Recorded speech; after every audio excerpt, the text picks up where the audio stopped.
We do have forms. Okay, thank you so much. Being that we have a quorum, I call to order the Arts and Culture Advisory Commission meeting for the city of Dallas. At this time, I would ask staff, do we have any public speakers for the record? We do not. We have no public speakers. So being that we have no public speakers, we're going to move down our agenda and we're going to go ahead and start with our cultural spotlight. All right, and I believe Augustine Halomo, Augustine. I believe that you- Mr. Vico. But you recommended this particular cultural spotlight, and so would you make the introduction? Sure thing. So Loris is the founder of the Beckles Dancing Company. He is originally from Guyana and came here at the age of 14 and wanted to do dance like so many little boys.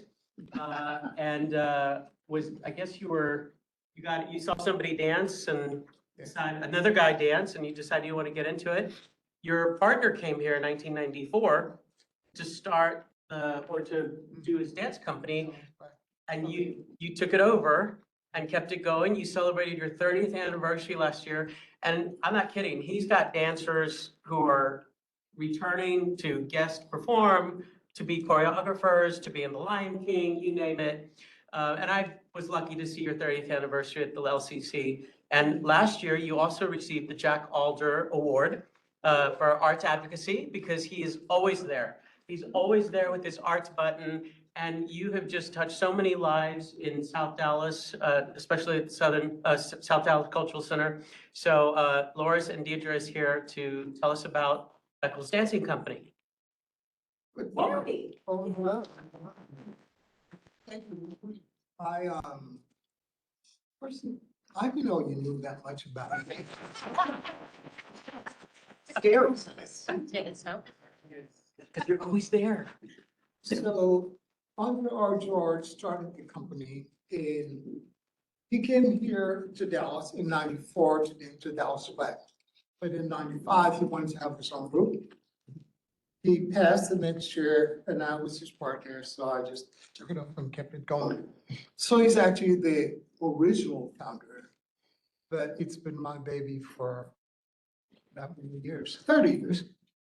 So, I'm happy to be here. Thank you for having us. I appreciate it. Let me go to my script. Adriana said she has some slides, but I'm gonna say a brief introduction first. And then she can do slides and maybe I'll talk some more. Okay. Well, I'm Loris Anthony Beckles, as you might have heard. Deidre Brent is our I'm the artistic director, and Deidre Brent is the managing director of Beckles Dancing Company. What else? Oh yeah, we're now in our 31st year. I need a script because I'll remember everything until I have to say it. And then I have cheat sheets. Yes, we do have a performance next weekend, next Friday. I got the flyers for it, so everyone can have one as a reminder. It doesn't say that this particular one doesn't say Beckles Dancing Company, but it's that event. It's got the right date and times. So I will pass them down. Deidre? Pass around while we're. Deidre, can you grab those flyers, please, and pass them out? Deidre will take them. This is our Deidre. We have our own Deidre. Oh. You have your own. Oh, okay. Drea. Get Drea for you. We're looking for a last stab. We and one other person, our assistant artistic director is Cynthia Bagley.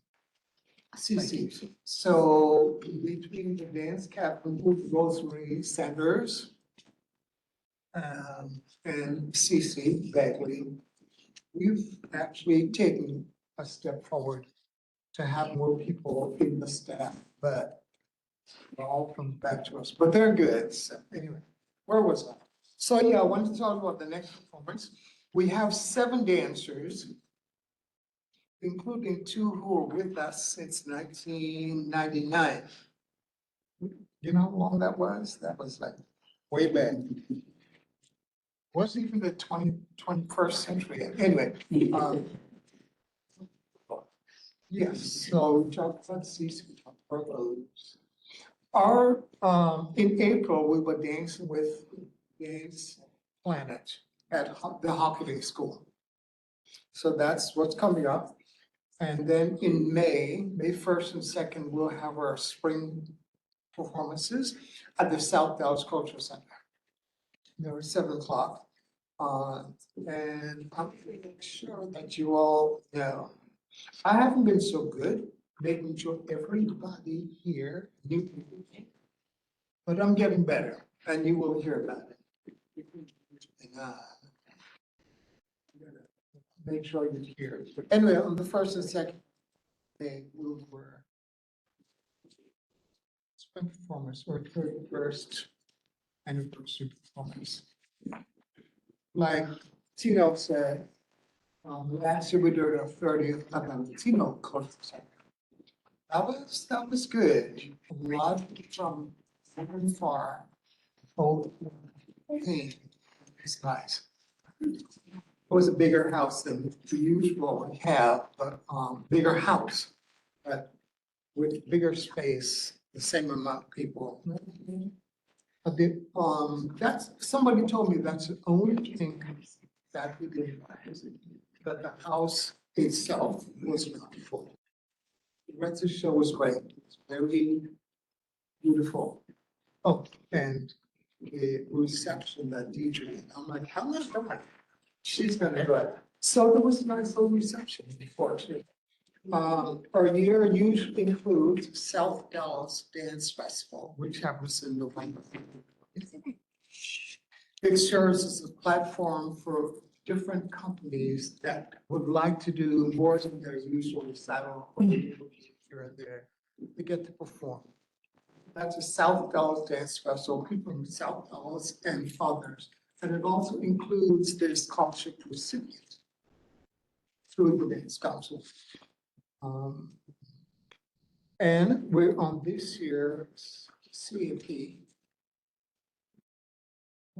Cultural Arts Program. I just know it's CAP. So we did our first performance a couple of weeks ago at the Senior Center, the nursing home, and being a senior myself, I'm like, I'm there. But I always like doing that. We've done it before, but that was our first thing this year. So that's all I really have to say. If you have any questions, you can ask me. Hello, Ms. Jesse, okay. Mr. Beckles, you said if you have any Yeah, questions. so. How can we support the organization? What would you do? First, give us money. Show our performances and pay for it. That's right. 3, join your mailing list. Yeah. Consider becoming a sponsor or support. I'm glad you all exist as in our advisory committee to the or commission, pardon me, to the Office of Cultural Affairs, because then we feel that not just one person, it's a lot of people. And of course, we have our cheerleaders in the bunch, but yeah, it's nice to have an advisory commission. Anyway, yeah. Adriana's showing, oh, they were really dancing. Oh, anyway, this was the Bethel Dance Company right now.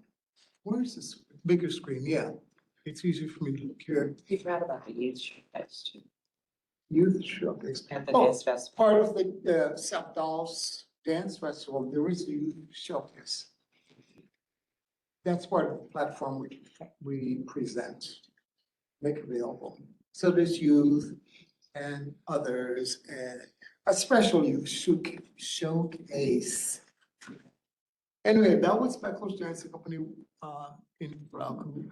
Go ahead. That's various people who were in the South Dallas Dance Festival. I brought those slides because that's our most recent performance, except for the one we did at the nursing home. Okay, what was we? Oh, youth showcase. To me, they're dear, and I'm looking forward to dear people. I'm looking forward to the stuff. So we're happy to find that platform. There's some tappers you can't hear. It's hard to hear tappers. Out on the top left, there are tappers. Continuing Hispanic Valleys, Hispanic of Texas. And we have a question for you. Yes. Commissioner Meek? Lois, I think it would be useful for you to tell this commission how long the South Dallas Dance Festival has been going on and why you started it in the first place. Well, it's been going on for 25 years now. I started because I just wanted people to have a chance to do stuff. So we had the various people, I said, we're putting on a show, do you want to be part of it? And a lot of people said yes. We do have, Mary Lois was there. Oh, does anybody know Mary Lois? Yes, ma'am. Yeah, you need, I'm gonna add in, because this was my turn. You've got a lot of advocates. I'm gonna give him a plump, because he's not talking about the right stuff. When he was first in at the center, because we brought him in as a resident company, he complained that the dance companies in the southern sector got very little love in the city.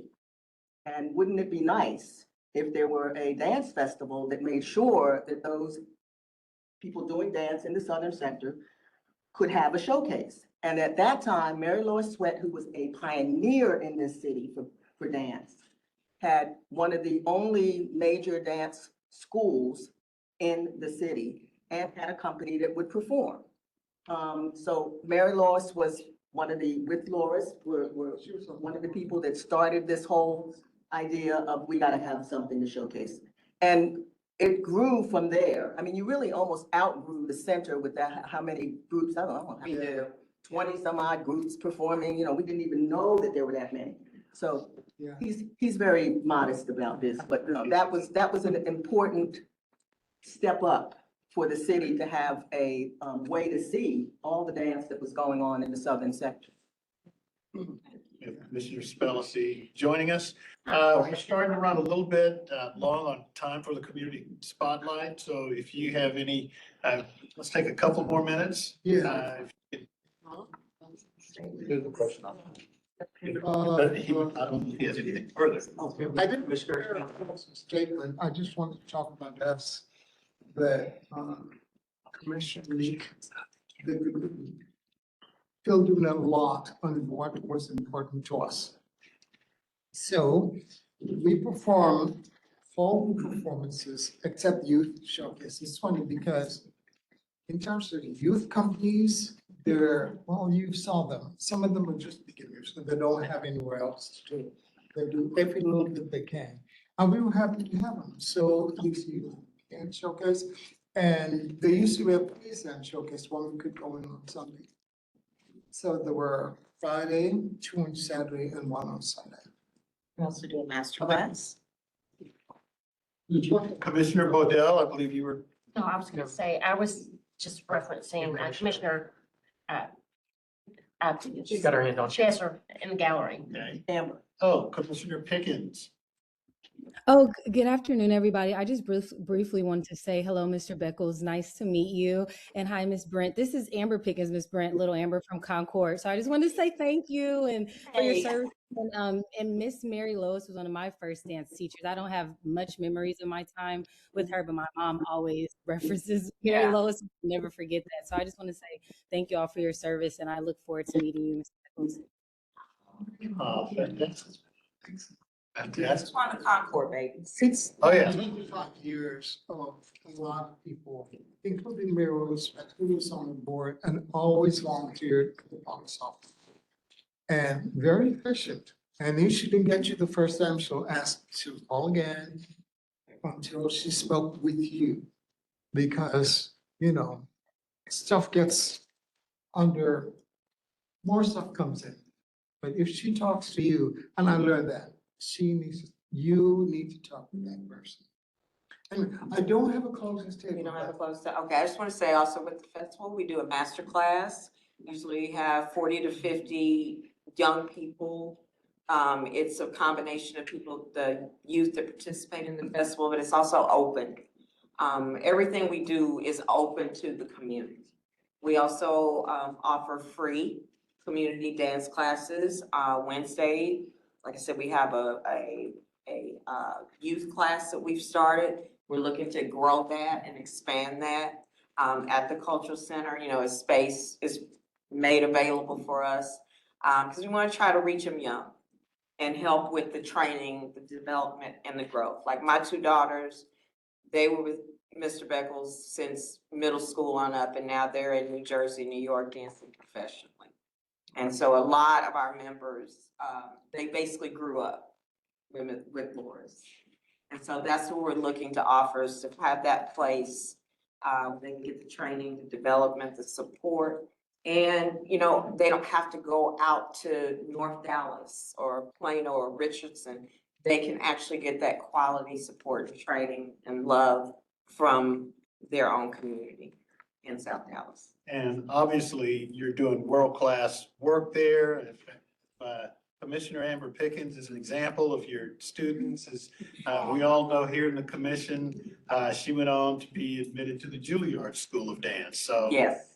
you're doing world-class things. So Not to go to tooting my own horn. As a matter of fact, Jared Brown.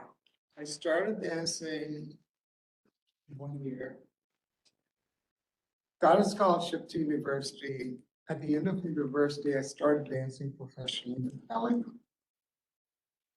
I danced with modern companies, Elliott Pomar Dance Company, Joan Miller Dance Players in New York, Haley too as well, and Capitol Ballet. So I know what I'm talking about. I don't talk about it except the people, the younger people in front of me.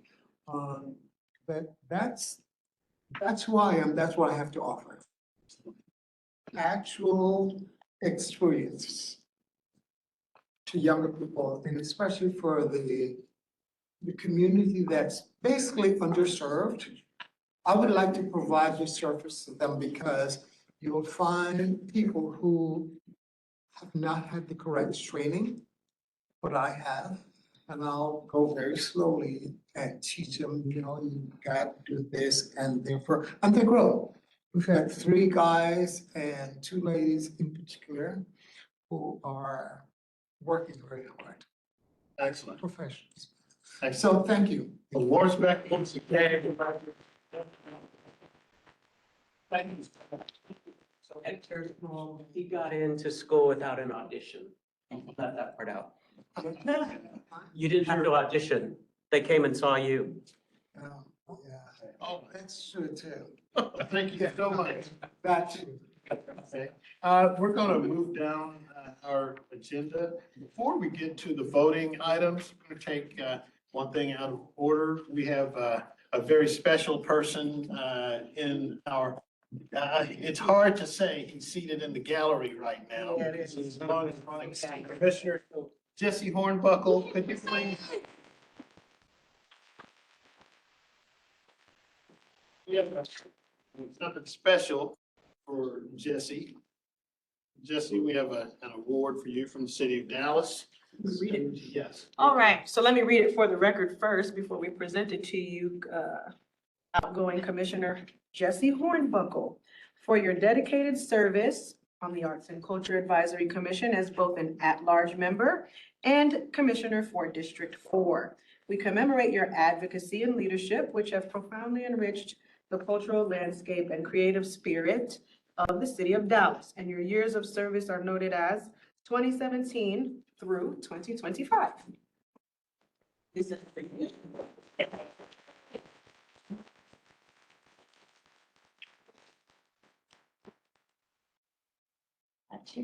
Go away. Oh, the chair is in the Oh, way. yes. Go away. Do you want your, Yes. come on now. Yes, we're gonna give those. When it's in it, that makes sense. Yeah.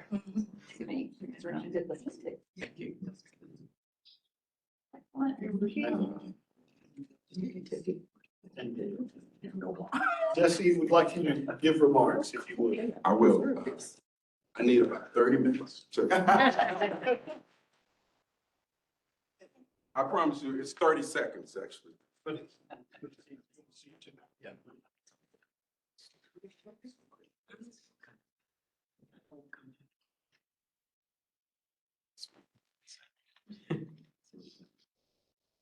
Well, good afternoon. I figured out it was 9 years. 9 years. I didn't realize that till today. And I just wanted to talk about what I observed. The Confederate monuments being removed.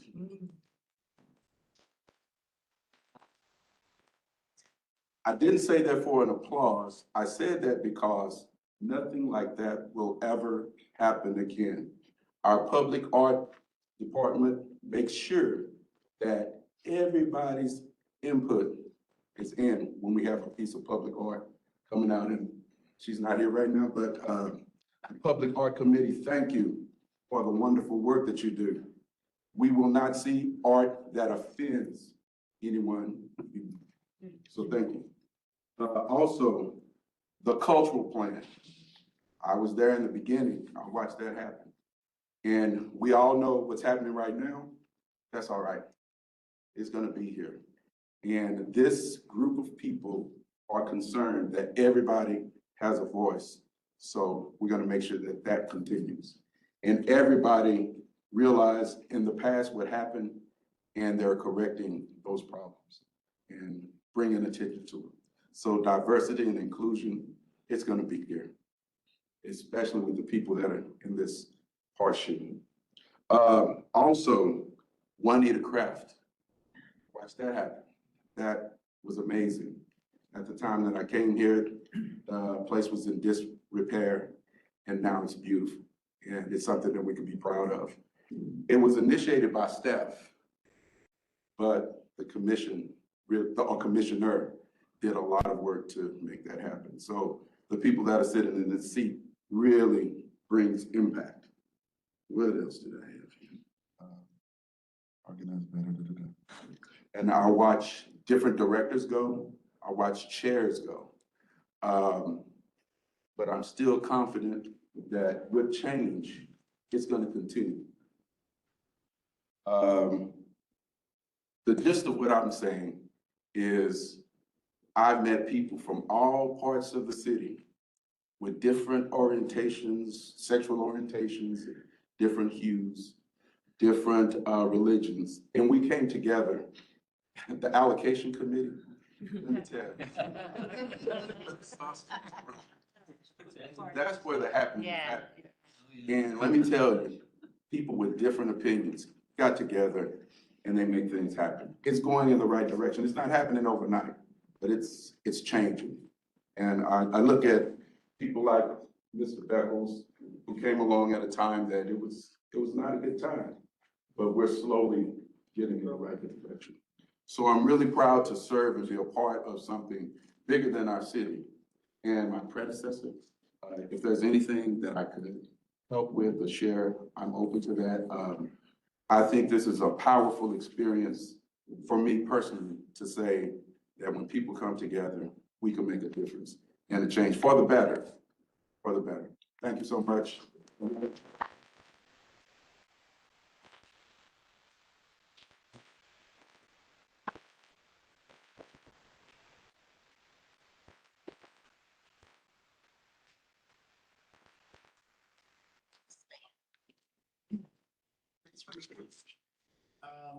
Wait a second before you go. I'm gonna go around. Jesse, you're, we're gonna take comments. Vicky? I'm probably the only person around this horseshoe who can say that I knew him since he was that big. And I say that with lots of love because it was his mother, and I'm gonna tear up a little bit, because I loved his mother intensely.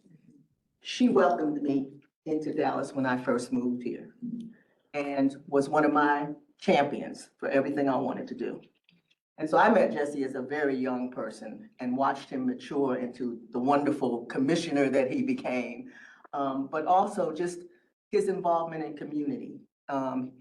He's mentored my son as my ex mentored him. And we have a very long relationship. But I'm most proud of the fact that Jesse grew in this position, because I remember when you took it and you were like, I don't know, Vic, I'm not sure about this. And he grew into one of the most important commissioners we've ever seen on this commission. So Jesse, I thank you for your service. And, well, you know, I'll be seeing you soon. Oh, yeah, you know, I have something to say. I just don't know if I can say it here. I've had a couple of mentors on this commission, and Jesse is one of my primary mentors. I have enjoyed every moment that I've been on the commission, but I think I really got my feet and became an effective commissioner because of what I learned from Jesse Hornbuckle. And he did it so patiently and nicely and sweetly, and never really called me out directly, but just pointed me the right direction and gave me information and helped me grow, not only as a commissioner, but as a person and as a citizen of Dallas. And I don't think I would have enjoyed my work on the commission nearly as much without you, Jesse.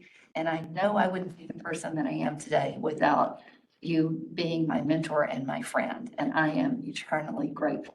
And this is not the end of that relationship, that's for sure. I'll be seeing you. So I can't lay claim to what Vicki can lay claim to as having known you for as long, but I feel like I have.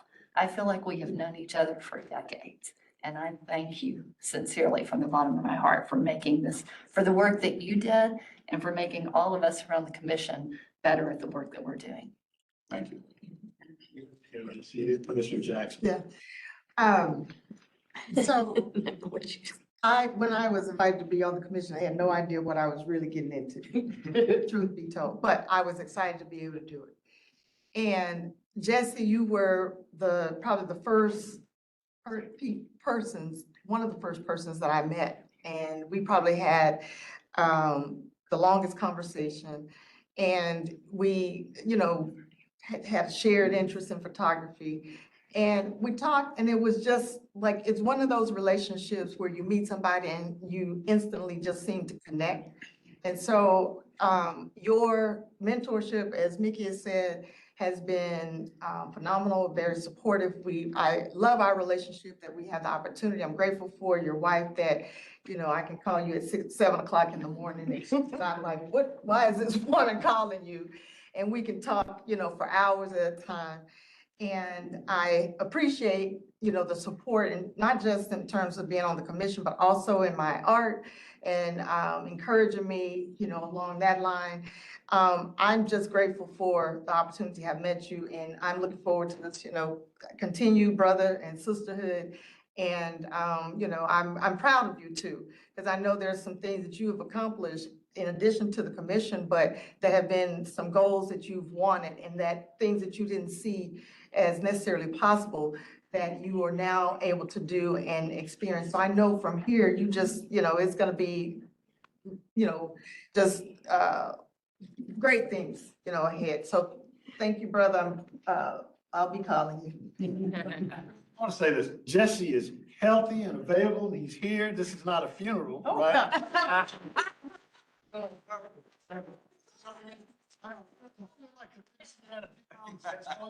for 2 minutes before the family. But we have comments in the gallery, and let's go, Commissioner Daniel, Pickens, and Curiel, and Truzilla. Thank you. I joined the commission during the pandemic, which is a really weird time to join a body of people that gathered together. And what I appreciate most about you, that, you know, the story, the narrative that you keep hearing is one of like mentorship. And you are a teacher and we know this. And so I think that has a lot to do with the legacy and the legacy even here. You know, I came in very excited about joining the commission, believing strongly in what it is that we do. And what I appreciate most about you through this process is you've helped me to understand the weight and the gravity of what we do. There have been times, you know, he jokingly, but not so jokingly, talks about the work and allocations, and it's true. And there have been times when, you know, I've been thinking away and focus on a thing, and Jesse will call me and be like, you know, hey, Commissioner Daniel, you have a second, brother? I'm like, yeah. And then he'll say, hey, I know I'm not trying to influence your decision, and he never would, but he'd say, I just want to give you all the information to make sure that you can make an informed decision. And we talked for 15, 30 minutes, however long it took. And at the end, there was a decision that we made. Sometimes it would be a change of my mind. And sometimes I'd say, I hear you, Jesse, and I got to stand where I stand, and here's why. And you've always been gracious. You've always been kind. You always understood the position that I brought, even if it was different than yours. And so I just wanted to say thank you to you. I too had no idea what the hell I was doing when I joined this commission. And watching you and the way that you navigate it with grace and also with strength has been really encouraging. So thank you, sir. Thank you. Commissioner Pickens.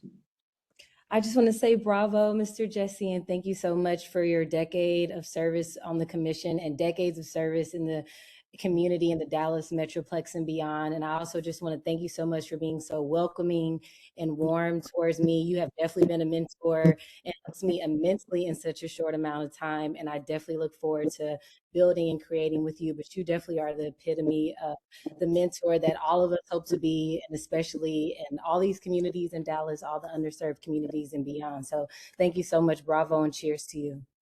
All right, Commissioner Curiel. You're muted. You're on mute.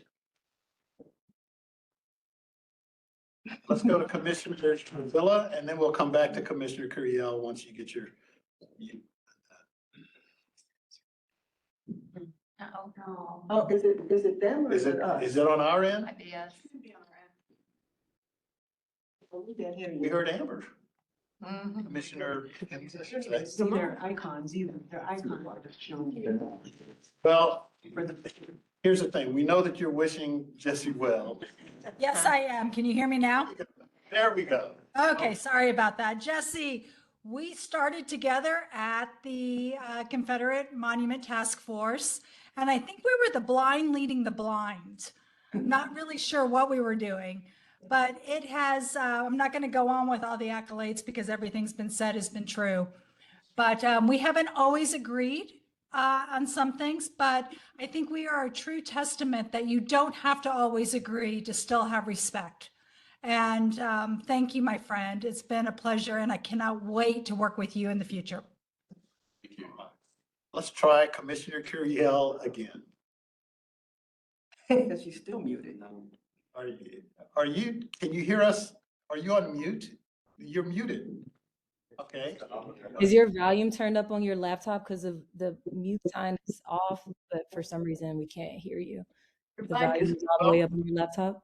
Tabitha, it might be one of your sound settings. You might need to go into your microphone and change it. But here's the It's thing. on the screen and it's off. Yeah, But here- she'll unmute and it still has that issue. It's probably a microphone setting on her end. okay, so this is what we're gonna do. Commissioner Curiel, we know that you wish Jesse the best, and we send him your love for you. Can you hear me now? Okay. It was a setting. I guess it was attached to a headphone. Anyway, I basically just wanted to say I don't always feel welcome in spaces like these. And you were a very welcoming spirit to me, and I really appreciate that. Thank you. That was excellent. Okay. Okay, so 9 years, you think? I was there when you came. Yeah. And I was so excited because there was another photographer. And at that point, you and I were really pretty much the only artists on the commission. There were a lot of people on the commission, but not many artists.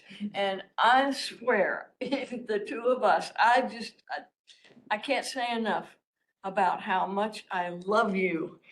So thank you so much for everything you've done for everybody here. And I love you, and I love the work that you have done.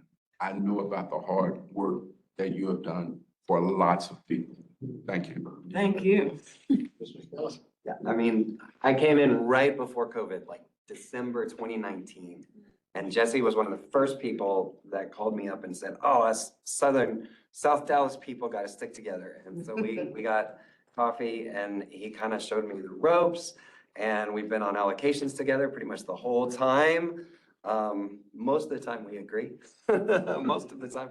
But we've gotten together at least once a year and like kind of talked and just he's just as amazing of a commissioner as he is, he's a more amazing human. And that's just, you know, I'm a teacher too, so I know what he does.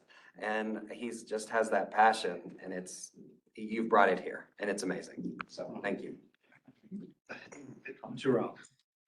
We don't know each other very well, but we have worked together. I was on the steering committee for one of your grants. Oh, So- fantastic. So I saw you and Cannon maneuver through the city with such grace, overcoming lots of hurdles for the house. So I appreciate that and thank you. Brief. Yes.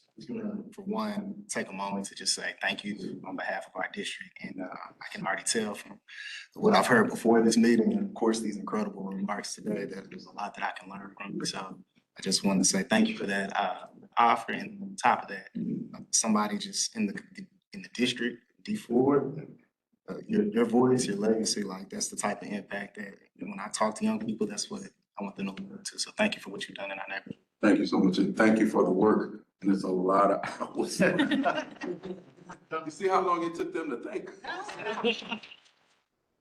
Wait, and we're not through. Comment from our director. Well, oh gosh, okay, I'm very emotional about this because I'm just now realizing how many of you that were here when I got here are old on this committee. And it's, you know, on record, I want to say something very specific to you, Mr. Hornbuckle, and that's a thank you. I came here to Dallas, of course, I'm absent historical context because I'm new to the city. And I'm also absent support from my predecessors. And so that left me to lean very heavily on those of you on this commission who are willing to fill in that gap. And a few of you did that on your own accord, and you were one of them. And I want to thank you for ensuring that I didn't have any blind spots when I got here, for helping me understand the culture and climate here, helping me dodge certain bullets and barriers. And it meant a lot because one, I was able to avoid mess and confusion and, you know, just unnecessary barriers, perhaps someone who's new to the city without the support of commissioners like yourselves would have to endure. But you were very clear about why you would offer guidance and advice and information, and how I could use that information to the benefit of myself and my staff. I want to also thank you for championing on behalf of Rhonda's team and Rhonda, on behalf of Glenn, to ensure that Glenn could return from vacation. And checking on me and my girl Miles. So I'm gonna miss you. And I want to be clear that I know that one of the reasons why I'm chilling in my role, not stressed in my role, is because of the guidance that you've offered me in these last 3 years. So thank you. Guys, one more time. We're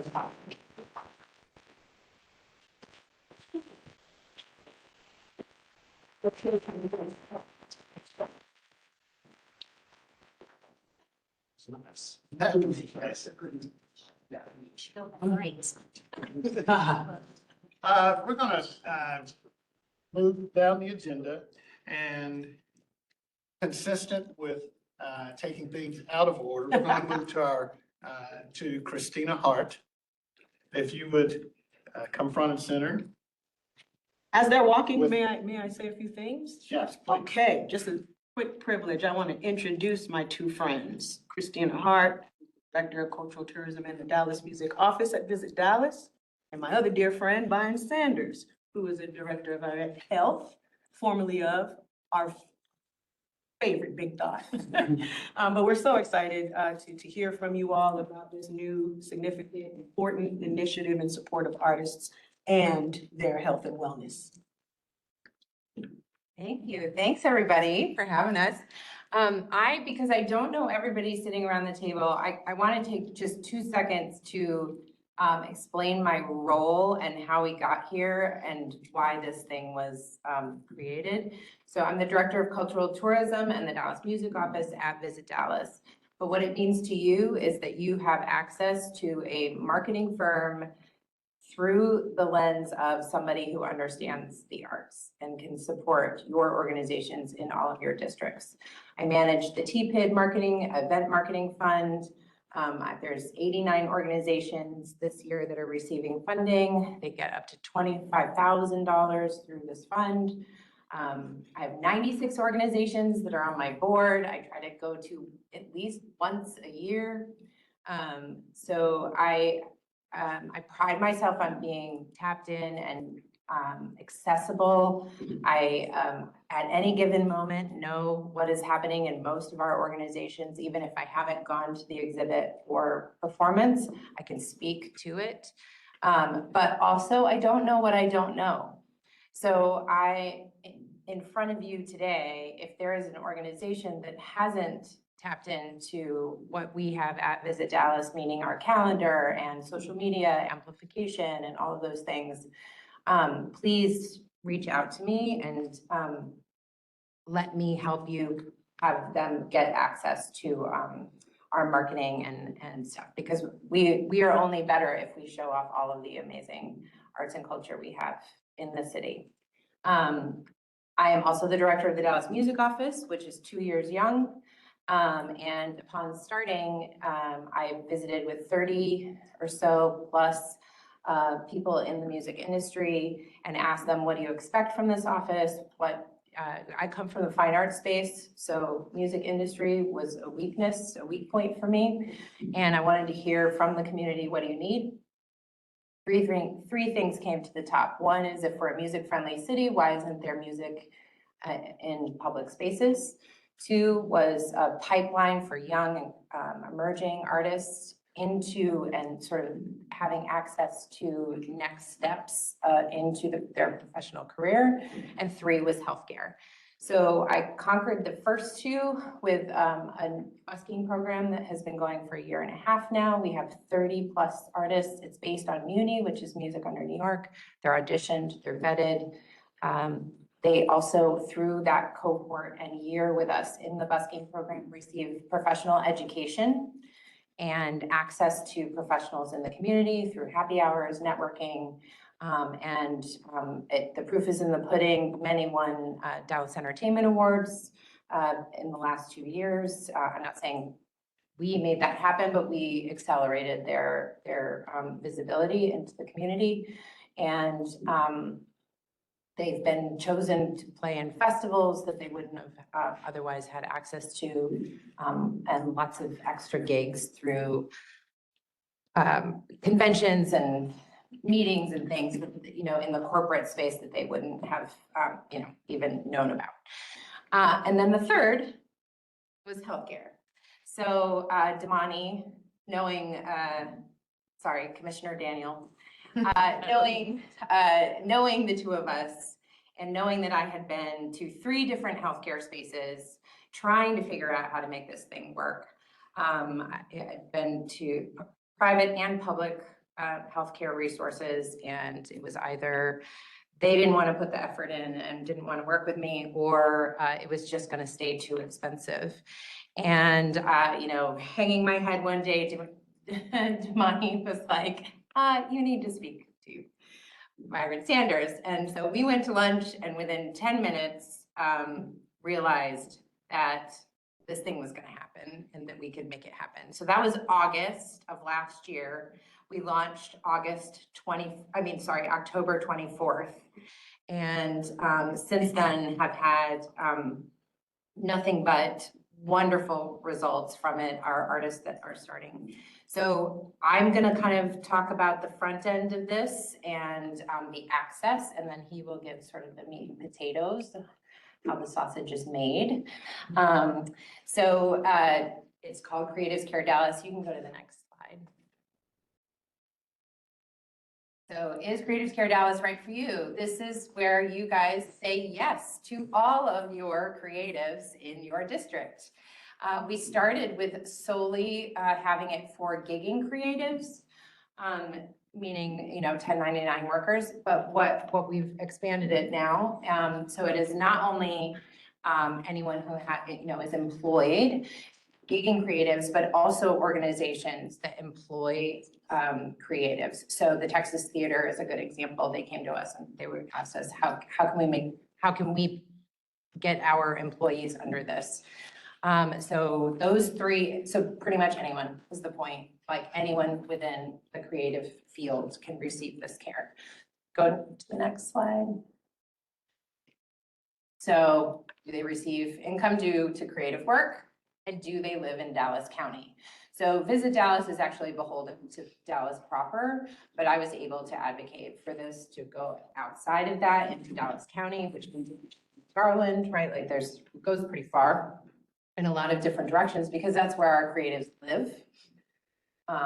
They may not work, there, but they live there. Next slide. So this gets into sort of the meat and the potatoes and the what and the how it's accessible to them. So, by way of quick introduction, Byron Sanders, CEO of Arete Health, and a little bit of backstory, an origin story behind how this thing even came together. So you all knew that I was, not everybody, I don't want to assume. I was CEO of Big Thought for about 7 years.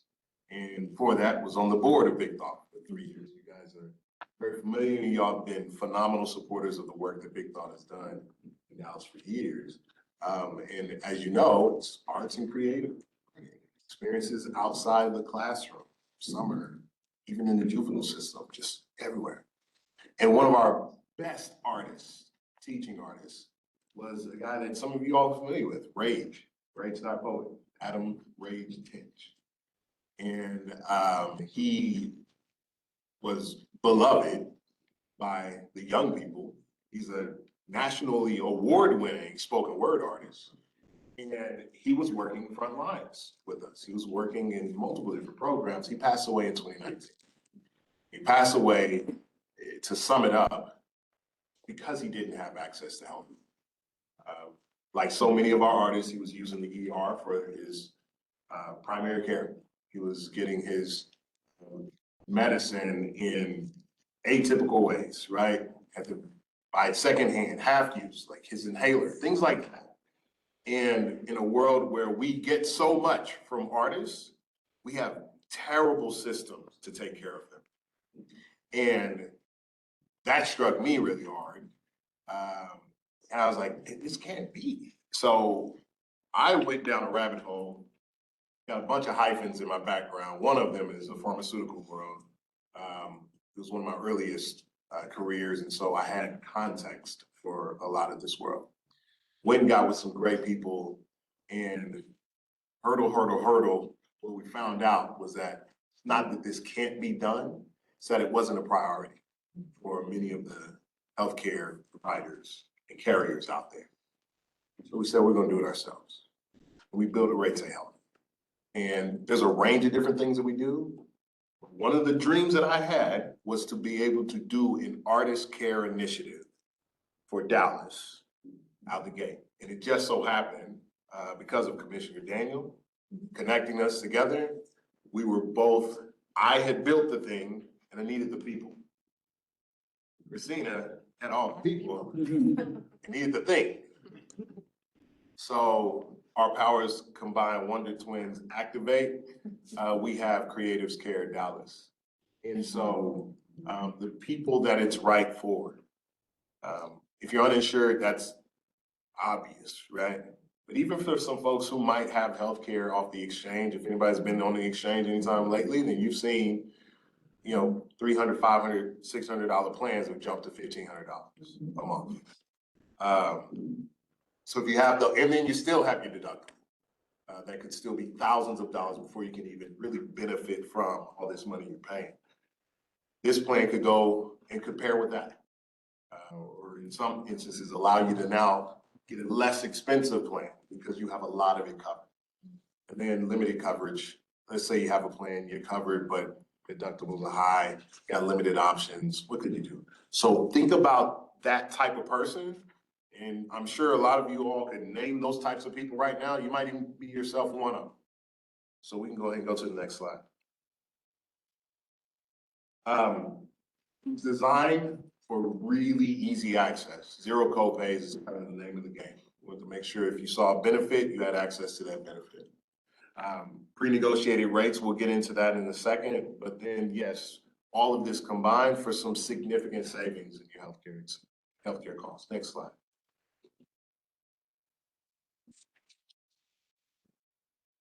All right, so what are the benefits? This is all telehealth. Just a new word, telemedicine. So through your app, that's how you get access to all of these, and I'll describe what they are. You have 3 types of telemed that comes in the plan. One is you get a primary care physician. So you have your personal primary care physician that is following your journey that you can go back to, think about them as home base. 2, you have 24/7 urgent care, which means, 9 o'clock on a Sunday and you're starting to get that flu-y feeling and you want to get ahead of it, you set up a really quick 24/7 urgent care meeting. Think about that as, when you would have walked into a Care Now or a Minute Clinic. 3, it's mental health.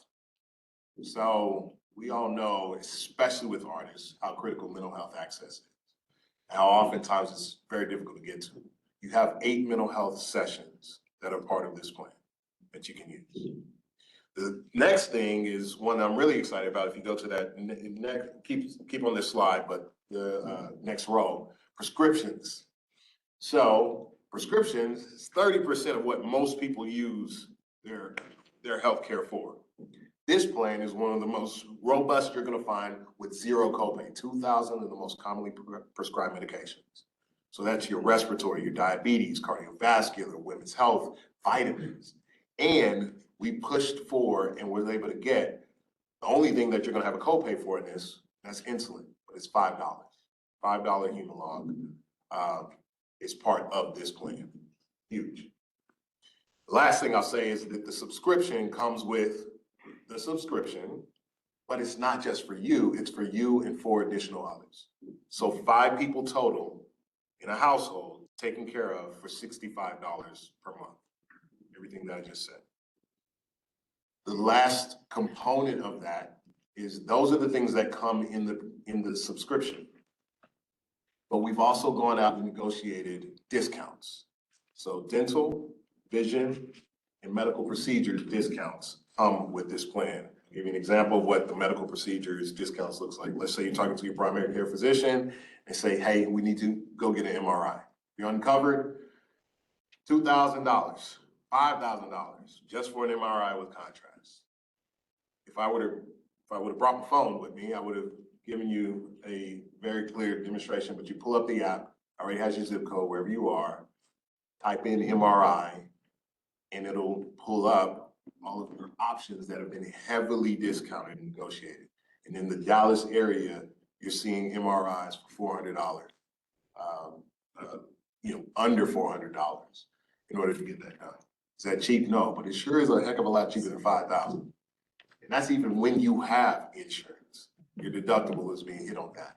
All that said, $65 covers your household. And we define household very differently than typically. So it's not just spouse, it's not just kids and dependents. What they have to do is live in the same state. It could be your mama, it could be your friend, Family choice. however you define family. We have some whole bands Yeah. that are using one prescription, and you get all of that, and everybody's chipping in $12, $15. And now you have some healthcare. So That's the plan. Go Yeah. ahead, hit that next slide, yeah. Yeah, I'm gonna give you two little quick anecdotes just to like contextualize this with the actual artist. So one artist reached out and he had just joined and he was doing a mural in Seattle. And he got strep throat while he was there and went to urgent care through the app and they found the nearest, CVS or something. And he was able to get it right then and there at no extra cost other than his membership to, monthly plan. And it was huge because, artists are migratory by nature, right? They are going to leave us and go spread their art, but we want them to come home and we want them to feel cared for here. Second is another artist who was on the plan texted me the other day and she was like, normally what is a monthly at least $150? I just paid $0 for all of my prescriptions. And that was huge. And, truth be told, like I'm not asking people if they're doing it because it is healthcare, it is private. And I don't, so when people come to me, I feel like if it's big enough for them to tell me the story, it means that the proof is in the pudding. This is unlike anything in the country right now. You might see some ads for Amazon One Medical or MD Live or something like that. Nothing pulls it all together the way we have for the price that we put it together for. And some people are like, how do you do that? Well, we've negotiated ourselves into some supply chains that quite frankly, we don't business-wise belong in.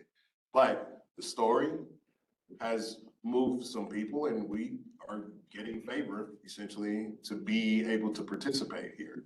So if you go to the Creatives Care Dallas website, which is creativescaredallas.com, then you scroll down, click on the enroll button, it'll take you over. You sign up right there. And as long as you sign up within the month, before the 25th of the month, then your services start the 1st of the next month. It is rolling. Yeah, there's no enrollment period. We keep this going. And the benefit's only gonna get better. What we've said is our commitment is it's going to stay $65 a month. And we have some stuff that we're cooking up that I ain't gonna say it right now, but it's gonna blow your mind even more on the healthcare accessibility that we've got here. So I'll take any question. Yeah, well, I'm gonna add one quick thing just to kind of very simply clarify this. So this is healthcare, not health insurance. It is preventative, not major medical. And so it's really important that as you are speaking to your constituents, that it is about preventative care, not if they break their arm or, cancer or, right, like in those medical space. So if they do have insurance, the beauty is this could offset some of those, again, what we were talking about, costs on their insurance, right? And the co-pays and all the things. And, but then they would still have that major medical component. Yeah, this will not interfere with anything else that you have going. Whether you have major medical insurance, whether you have Aflac, or whether you have, won't interfere with any of that. You can, however, use an FSA or HSA in order to pay for this if you want to. So know that that's a reality as well. But really important point, this is not insurance. If you go into a physical space, it's not like, hey, here's my card and this is my insurance. Everything that you get through the app is through the app. All of those providers have already been subscribed to, and they are your providers through there. So if you have a primary care physician, you got another, right? This would not replace what you have in real time. Okay. So all you have to do to be able to is earn some income as a creative. Correct. And that makes you eligible. And then I guess, I'm sure you're marketing the heck out of this, but my question is, how can we help you market it to artists and So thank you for asking. That was the call to action today for you guys, was for you to think about where you have collectives of artists in your districts. And we will come and talk to them. And not just once, we will come many times if needed. But yeah, just really think about even, and when I say collective, it can be like 10 people. I mean, like, I don't mean like it has to be, massive. But just where artists gather, we will come and speak with them. And I have a couple of ideas about that, so let's talk Yes. next week. I love it. Yes. Any other question? Commissioner Curiel? I heard early on it was Dallas County, and then I heard Byron say also the state of Texas. So I'm thinking about folks who might have home base here, but maybe are in school in Austin or those kinds of things. Would that Yeah. work also? The primary member, the one that is signing up for it has to have a Dallas County address, but the 4 additional members can be state of Texas. Okay, great. The other question then is the 8 mental health visits. Say someone needs one a month. Is it possible to get a discount for the other 4, or is that just for Great question. You actually can purchase additional, and they are at a lower cost than you would typically find. But yes, you can purchase additional. Awesome. Thank you. Commissioner Daniel and Commissioner Valentine. Clearly, I'm pretty excited about this. These are Christina and Byron are 2 of my favorite people in the world, but don't tell Byron because it goes to his head. But truly, this is exciting. When Byron and Christina met, I love to tell this story because this is one of my favorite moments, honestly, as an arts person, as a commissioner. So, Christina had this conversation with me. Byron had been talking about this thing, when he left this thought. I'm not gonna lie, I said, "What are you doing?" I said, "What are you doing, bro?" And he told me, and then, Christina and he met, and I will never forget. I was working an event, and Christina called me. And I'm not gonna lie, I hit ignore because I was in the middle of working. And then not 5 minutes later, Byron called. And I remembered that they were meeting, and I picked up the phone and I said, "Hey, Byron, are you calling me to tell me that you just met with Christina and it's really great and y'all are gonna do something together?" He said, "Yep." I said, "Hold on 1 second." And I called Christina back. And I said, "Were you getting ready to call me and tell me that you were working with Byron and you're really excited because you're gonna do stuff together?" And she said, "Yep." I said, "Okay, hold on 1 second." I conferenced them in, and it was the analogy I use is it's like the meet cute that you hear about where, your girlfriend or your boy or your friend, your boy comes home afterwards and is like, "Oh my God, I just met someone and they are so great." And so that was genuinely the energy behind that first meeting, and what you all have done is astounding. My wife and my son had the flu around Thanksgiving, and for all that I know about Creative Care, I hadn't signed up yet. I know. I have now. I hadn't signed up. And I spent over $500 getting me and my family healthy from that flu. And I called Byron and I said, "Dude, I know. If I had literally paid $65, everything I just paid $500 for, because it was all telehealth, it was all CVS prescription pickups, everything that I had paid for would have been covered." So literally the next day I signed up. So I am proud of you guys. So proud of what you guys are offering to this community, because this is life-changing for so many artists. And beyond it being life-changing for so many artists, it's narrative-changing for Dallas. Because now Dallas, even more so, I love to tell the story of the millions of dollars that we as a city give to artists and arts organizations. But now to say that people seeing the need from within Dallas arts community said, "We got you," is huge. So literally tell everybody, commissioners, tell everybody about this. This is huge. Thank you, guys. Commissioner Valentine. Just a comment and a question for staff. Comment wise, first and foremost, what a niche you're filling. And I know it's incredibly scalable and it's gonna go beyond Dallas, but we get to say that it started here. And that's really, really important from a narrative perspective. So thank you, Commissioner Damani, for making the introduction and recognizing the kismet, because I think we can all feel the energy. So we look forward to the growth. My question for us, and the staff is knowing that we have a portfolio of grantees, organizations and individuals, and we're an advocacy, commission. How can we connect that dot as sort of an immediate, way to create just more awareness? Well, naturally, our OAC newsletter is a quick and fast avenue. Their announcement took place at the Latino Cultural Center because we certainly wanted to offer a safe, welcoming place where folks, artists live and work and play, to ensure that they could share their initial announcement and ongoing as it relates to the contracted relationships we have. Those folks are already in our orbit and receiving updates via newsletter. And that's just for us, from the city's perspective, sharing the information and providing a direct connection to our friends here.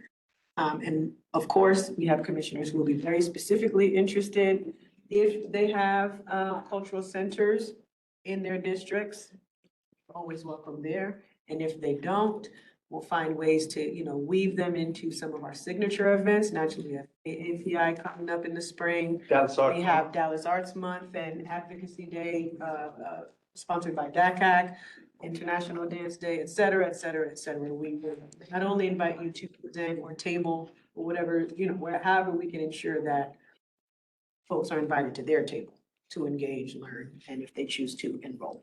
I have one more question. I'm sorry, Commissioner Spellacy has his hand Well, I raised. was just gonna quickly say to back on that and what you guys were talking about, we do orientations for all our grant recipients, right? Could we not provide this just as something as part of the orientation? Hey, this is available to you in the city of Dallas, we don't have to push it, but we could provide them the info that they could then, which would then it kind of get it to everybody that we give grants to, CAP, Arts Activate, COP, all of that stuff. It would hit a bunch of people in the city, so. Something to consider. Staff to consider. Well, and I think also when we meet with, as the liaisons with the different groups that we're assigned to, we all have 4 organizations. So we meet with them individually, we take them this information, let them know about it. So absolutely. Awesome. Commissioner Malone. I should know the answer to this, but have you presented at Arts Advocates meeting? At DACAC, Oh, okay, well, we'll get. We should do that. Yes. And TFA as well. Any other questions or comments? Just really quickly, where were you when I needed? We got here as fast as I want to add 2 quick things. You guys, take a picture of the flyer so it's on your phone, and as you're speaking to artists and stuff, you can and post it.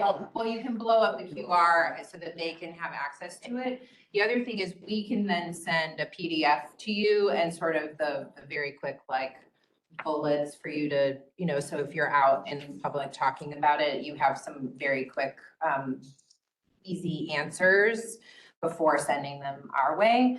But I will say the customer service is incredible. We did have one artist that had some complications with medicines and different things. And the customer service, she sent me an email saying it was phenomenal.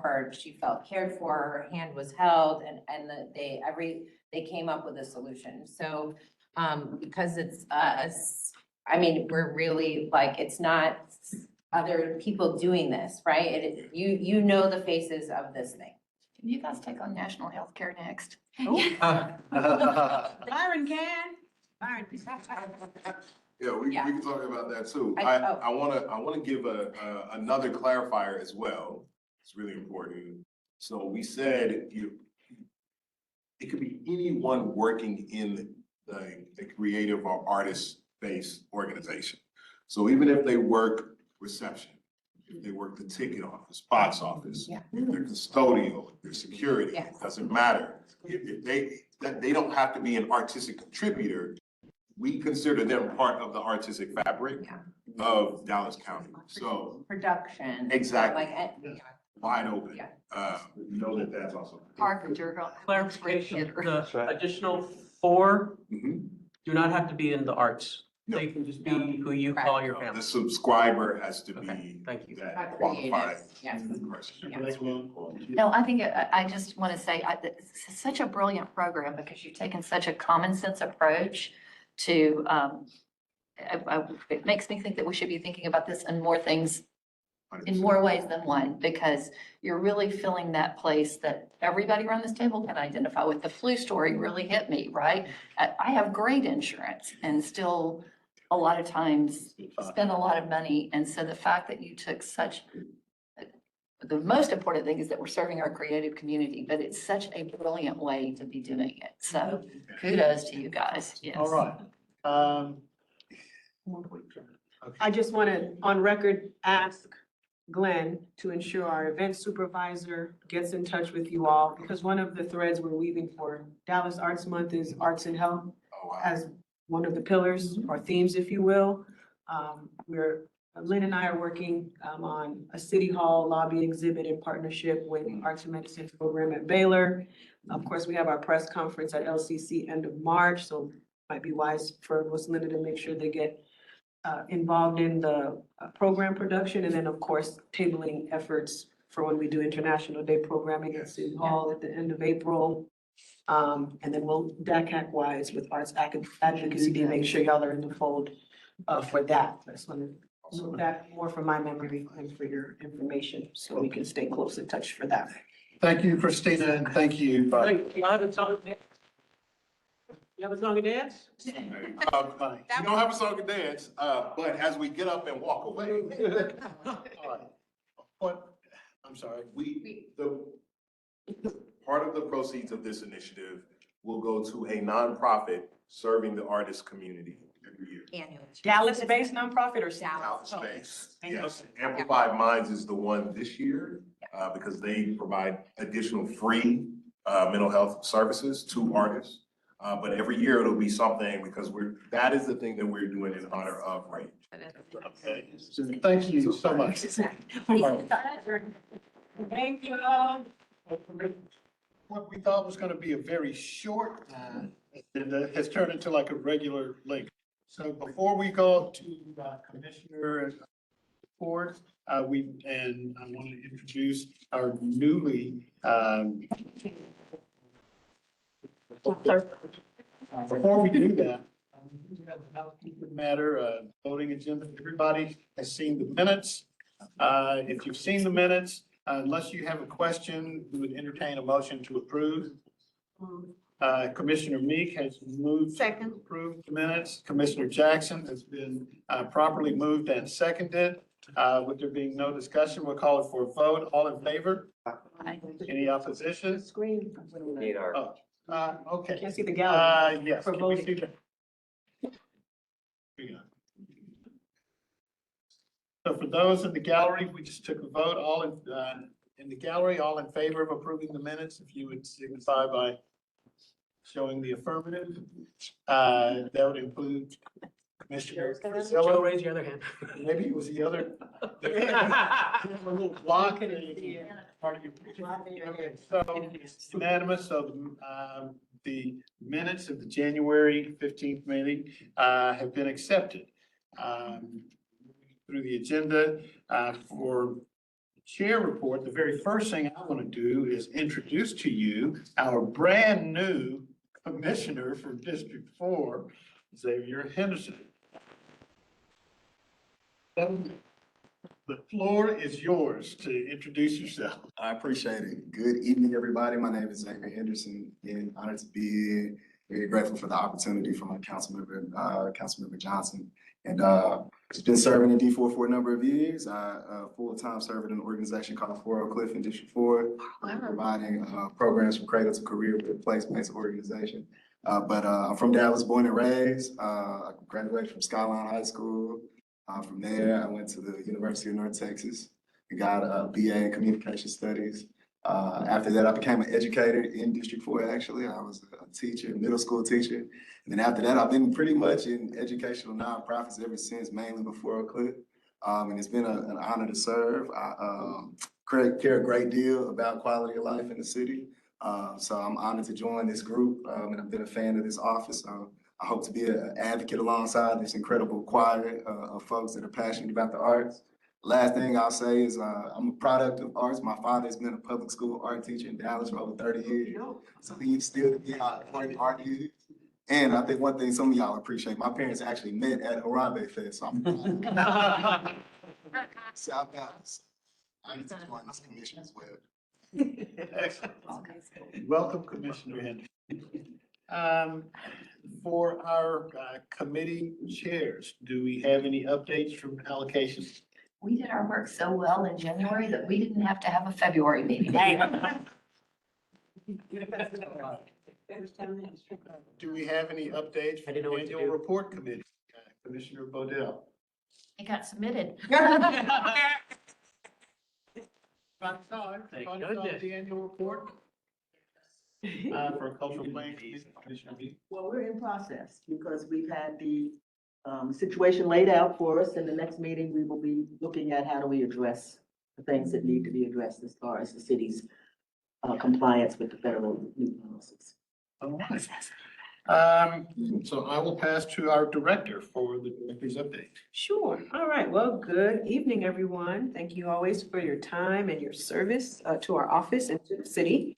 I have 3 updates today. First, last night we held a mandatory public meeting related to our hospitality and nightlife task force. It's, forgive me, as we abbreviated on the agenda, but the formal name for Councilman West's committee that he formed via memo in October is the Hospitality and Nightlife Task Force. They have been charged with looking at city's ordinance and updating chapter 51 and a few other, eliminating chapter 14, and looking at how we can better serve our nightlife stakeholders. The task force includes many various members from the nightlife and related industry. Commissioner Daniel is on there, Christopher Heinbaugh from ACPAC, members of staff from planning, OAC, the code office, marshals, fire. A lot of us are there in support of this large task force, and they've been meeting weekly since the end of October. And so noted in Councilman West's memo was this invitation to engage with the public to ensure that the task force recommendations to the Quality of Life Council Committee next month incorporate input and feedback received from the public. So we held a public meeting last night in Deep Ellum, at Life in Deep Ellum. Many folks from the industry showed up and shared their feedback and shared their questions. And we have that information in review, under review now on our staff with the nighttime team. And we will be furnishing that information forward at the end of this month to City Manager's Office, City Attorney's Office in preparation for our office's briefing, along with the task force members, briefing their recommendations to quality of life. I invite you to watch that meeting. It's the March Quality of Life meeting. We'll make sure, Adriana can make sure you have that date and WebEx link so that you can watch us brief those recommendations. I'll pause there for questions. I have a question before I pass to you. I know that one of the specific questions that the community was concerned about on the entertainment side was whether restaurants could have a cover charge for if they had live music. And was there any, what was any resolution or any pathway? What was the consensus on that issue? I'm going to defer to Commissioner Daniel to give you a little bit of that information on Yeah, behalf of thank the task force. I appreciate it, Director. Yes, that was the motivation towards to begin with. The initial motivation was to figure what that could look like, but what it exposed even more was that there were codes that code enforcement was enforcing that hadn't been looked at in decades. There was, in addition to the can we charge a cover charge, there was actually a code that we were evaluating that said something about this portion of the code expires in 1995, right? And so once we started to really unpack it, yes, that has been addressed. And the goal is to create an entertainment license that addresses that, as well as some other things that we've unpacked so that we can make sure that the artistic, cultural, and performance community in Dallas is able to succeed while the community can feel safe. So that is being addressed, but we're hopefully picking up, oh, you're good, you're good. We're hopefully picking up so much more to genuinely make the overall ecosystem of the Dallas nightlife and entertainment communities as successful as possible and as safe as possible. Thank you, Commissioner D. Commissioner Holman. I was gonna offer the commission the context of Oh, okay. that because it did start at Revelers Hall in District 1. So. Okay, well then I'll move forward. We have slides related to our 214-day recap. On the 13th at City Hall in the lobby, we held our second annual 214-day celebration, simply celebrating the city for all that it is. I believe we have some photos to show in review. And we also have gifts for those of you who were not able to attend. You know, we tried to acknowledge artists of various disciplines on 214 Day. We had Pegasus Contemporary Dance Company performed, our current Dallas Poet Laureate performed, Mag Lavard. And from me to you is, of course, to celebrate fashion. We had the designers at Young King produce a sweatshirt for staff and commission and other supporters of 214 Day. So if you were not present, you will receive your sweatshirt from staff today. Oh, celebrating Pegasus there. Sizing, see Adriana about that. You'll see photos there again as noted. We also had Dallas Mavs Maniacs, and we acknowledged the artists who contributed to our second annual community quilt. You know, in the months leading up to 214 Day, you can visit one of our 4 cultural centers and participate in the quilt patch art activity. And your artwork lands on the final product, which is our community quilt there in the background of the bottom center photo. Artist DIY, one of the folks, one of the artists who contributed a template patch portion of that quilt was able to give remarks about, you know, what inspires his work and his approach to commemorating the city on his template. We acknowledge the artists who are currently on display in the city's Black History Month art exhibit, which we are closing at the end of the month. Adriana, I believe, has already sent you the invitation and flyer for that. Chair Small and I, and Assistant City Manager Liz, and some of the artists on display in the lobby will be giving remarks at that event. And of course, I'm sure we'll have some other wraparound arts performances that we usually do when we're at City Hall. So I hope you all can make that at the end of the month on Wednesday evening. City Manager Tolbert was able to present, if you are aware, that day, Friday was the same day, there was a State of the City style address earlier that morning nearby. And so she was able to come and open us up at our event, which is always a great deal. You know, she expects for us to turn City Hall lobby into a welcoming place when we are there on the campus. And so we're always proud to get to do that. And I believe she gave you a new nickname. I did, it's not new, it's old. But I did, I've now earned a nickname, that we will state on the record. But so make sure you can make it. Next year, for your awareness, we'll aim, to have the event on a Thursday of that same week of the month. Naturally, you know, Fridays, it's a long weekend as well. Fridays, we don't have a lot of staff on. Thursdays would be best, so we'll aim for a Thursday in 2027. But, you know, this is something I'm proud to bring here to the city to some of you. Especially now, we just need some moments of joy to connect with each other and celebrate and amplify our artists. So that's that. I believe that's all we have for that recap. I'll pause for questions, feedback, comment. So I may as a comment, I think this is the second year now, right? It's 214 Day, and I think it's just great to gather in City Hall and have it just be about being together and enjoying some art and experiences. It's a chance to just be in touch, and I appreciated the amount of council members who also showed up this year. That felt different. Yes, they did. So thank you. I didn't threaten them. I hated to miss it, but I heard fabulous things about various people. And I don't know if you saw the write-up in the Dallas Weekly about it, but it's gotten good press. Enjoyed it.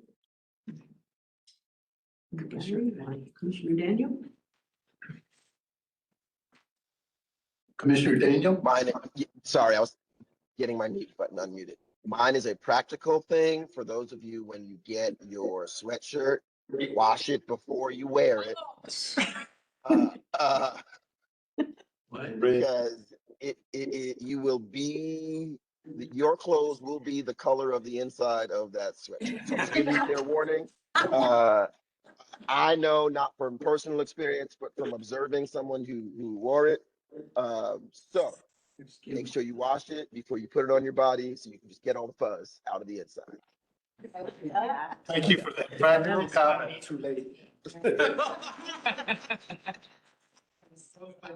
Okay, I'll move forward if we have no other comments to, okay, an upcoming Public Art 101 informational session for, specifically for new commissioners. Let me take a step back. Some of us, last fiscal year, seems so long ago, were invited by our chair of the Public Art Committee, Krista Weinstein, and public art staff for one-on-ones in the sense of commissioner on public art team overviews of public art in your districts, one-on-one about the public art process, et cetera. Those sessions were held at SMU at Meadows, if I'm not mistaken. Linda, I don't believe I attended. We met at the Nasher. Okay, well then you met at various locations. Yes. I attended one at the Meadows. Okay, guys, okay, I noted. So various locations and they were district specific. We are now at a place due to scheduling where the chair and public art manager saw fit to hold a group session for our incoming members, Commissioner Pickens and Commissioner Henderson and Commissioner Bunning and Commissioner Nordseth and Commissioner Stodchill, my goodness. And as I'm listing, you're hearing we're meeting a quorum. We're getting close. And so once we start to push those numbers, knowing that many of our more senior commissioners may want to engage in this session as well as for a refresher or to welcome and share time with our new commissioners, that has invited the need for us to call a special meeting. Oh, cool. And so I am acknowledging that we'll need to call a special meeting of the body for this 101 session, informational session. I would suggest that this meeting takes place during Dallas Arts Month. For some of you, our at-large commissioners are aware via Public Art Committee attendance that in some of our recent Public Art Committee meetings, registered speakers, residents of our city have inquired about the public art process, have demonstrated that there's some confusion about the public art process. And I love that in this special called meeting, they'll see the agenda post and they may, based on their interest, come and attend online or in person to hear this 101 session. Because as far as I'm concerned, that's two birds, one stone. Two very necessary birds, one necessary stone. And so the meeting, originally, there was a plan to hold it this month, but due to the number of new commissioners we have and your Open Meetings Act and our due diligence related to staying on the right side of the law, we will be holding that special meeting. So please, I think it would be best if we land on a date via email from Adriana, who can send out some options when she checks with Chair Weinstein on best times and days. I know April is busy. I just feel like under the auspices of Dallas Arts Month, why not have an open meeting to support the onboarding of our commissioners and clarify some of the confusion that's been hitting the record of late, to walk the public through and offer them a transcript if they missed that meeting of the public art process in that 101 format. Okay? Question. Yes. Yeah, in case some of us cannot attend that meeting, how that impacts the attendance requirements, whether that falls into, Special meetings are outside. are the special meetings an exception or do they count? Yes, my understanding is that, well, I'll let you. Can we just double check on that Yes. before the meeting so that we all know? Because some of us were confused about that rolling calendar and I just don't want to lose any commissioners accidentally, right? So I'll look into that, but I do believe Chair is correct. If it's a special call meeting, it doesn't go based off of your attendance. But we would have to have quorum in order to have the meeting, and it would be the same, like recorded, open to the public, but it wouldn't affect your attendance. But I will double check with our city attorney's office to verify that information, and I will let you guys know. And but on that point though, I think the special call meetings, as I understand it, it's not mandatory that you show up. And that's the reason. So it doesn't count in the rolling, yeah, just it's want to not be a- sure. It's not regularly scheduled, and no business is supposed to take place other than the information, right? So. Just yeah. information. Correct. The agenda will be posted, and we'll stick with the confines of the posted agenda. Any other questions on that? If not, my update is finished. Okay. Well, everybody has the agenda and you see the upcoming meetings that are posted for the various committees. We didn't get a public art update, but chair for that committee is not here, so we'll pass on that. Does any commissioner have any announcements? No, Commissioner Jackson, don't you have an announcement? Oh, sure. I have a couple of announcements, matter of fact. I was accepted into a group exhibition at Vanderbilt University. Time to see. For this summer. It'll run for 7 weeks and I'm really excited about that. And then the other thing is I was just learned this or the end of last week that I was accepted into a mentorship, artist mentorship program with the Darryl Chappelle Foundation. So I will opportunity to meet for 6 months and have very specific support working on goals to help move my art career.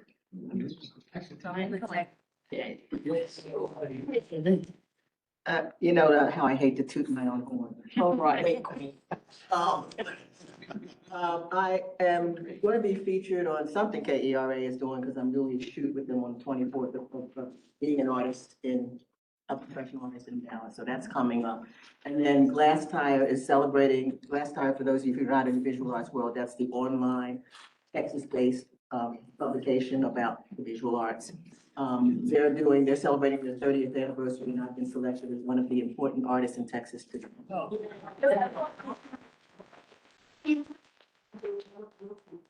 Anyway, so that's. Excellent. That's great. Commissioner. Thank you. So I did a liaison report because the city of Dallas is going to lose one of the best arts leader in Ian Darrer, who has accepted a job with the Toronto Opera. And for those of you who know the history of the DO, it really came into stride with Ian. And I'm not just saying that because we were classmates, older than him, but I wanted you all to know that in the report. And then the other thing that I didn't do, and I will do it, is that the Dallas Symphony, thanks to Commissioner Truzella, who's kind of made the handoff to me, they announced the dissolving of the children's chorus. Yes, and as you know, the Dallas Children's Chorus is what went over to them. DSO had absorbed them years ago, and then in January, they sent a note. I meet with them early March, and I'll get some more information, but I just wanted you all to know that because that is that's an impact, so. That's an Thank you. important announcement. Just let everyone know, I have started a new nonprofit. We're a design agency. So, smaller nonprofits struggle with branding, logo, website, and marketing. So our team does that. So if you're a nonprofit that earns 500,000 or lower, we have an 80-20 model where we take 80% of the cost and the nonprofit pays 20. So makes it accessible and lets them brand to their mission. So we have a great team with it. Is this for artists, nonprofits only, or is it for nonprofits? It's any nonprofit, but the 80-20 model goes for the nonprofit making a 500,000 or less. 500,000 on this. Can you, provide Yes. a link to your site? Just to let you know, but I'll share, it's creativio.org. And if you've got any other follow-up questions, Get it. Commissioner Daniel, I believe you have your hand up. Thank you. I'll be quick. You've heard me say it before. I'll say it again. Once a month, third Friday of every month, I am privileged to host a creative kickback at my office in Deep Ellum, at Life in Deep Ellum, 4:30 to 6. The next one is this coming Friday. The agenda is simple. I buy food, I buy drinks. There are people. I let y'all figure it out. But it's really great. What's happened is you start to see this convergence of artists and people from the neighborhood and people in business just coming out to hang out, just coming out to connect, just coming out to chat. And so encourage you guys, if you are in the neighborhood, we start at 4:30, we end at 6 because it's Friday. Y'all got stuff to do. We all do. And I set the alarm at like 6:15, so we're serious about it. Would absolutely love to have you all join us. Some of you all have joined. If you're interested, please shoot me an email, really just so we can keep track, so we can make sure that we have enough drinks and food for everyone that shows up. But it is tomorrow, and would love to have you come through at Life in Deep Ellum. Oh, Adriana, I can't see any other faces on the gallery screen. Is that everyone that's logged in? I just want to make sure we don't miss anyone that may have an announcement. Okay, no, we don't. All right. All business having been conducted, where is the meeting adjourned? Movie.